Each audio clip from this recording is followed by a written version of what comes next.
তোমার নামই লক্ষ্মী? হ্যাঁ জমিদার বাবু। শুনেছি তুমি নাকি দুর্দান্ত রান্না করো। চেষ্টা করি করতে।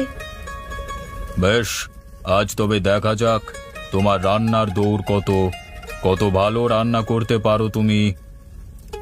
আমি নিশ্চয়ই চেষ্টা করব আপনাকে খুশি করার। দেখা যাক।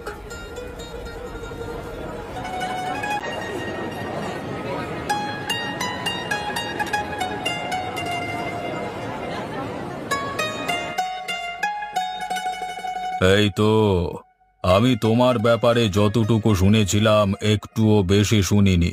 সত্যি তোমার রান্নার হাত অসাধারণ। এই ইলিশ মাছটা তুমি যা রান্না করেছো, এত সুন্দর ইলিশ আমি এর আগে কখনো খাইনি। এখনো পর্যন্ত যতগুলো রান্না আমি খেয়ে দেখলাম, তার মধ্যে তোমার এই ইলিশটিকে টেক্কা দিতে পারে এমন রান্না এখানে একটিও নেই।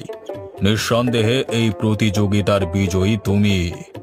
আপনাকে অনেক অনেক ধন্যবাদ। আমরা সত্যি খুব ভুল করেছিলাম তোমাকে সেদিন অত আজে বাজে কথা বলে। আমাদের ক্ষমা করে দাও। ক্ষমা তো আমার চাওয়া উচিত, তবে সেদিন যে ইলিশ মাছটা খাওয়া বাকি ছিল, আজ আমি আপনাদের সেই ইলিশ মাছই পেট ভরে খাওয়াবো।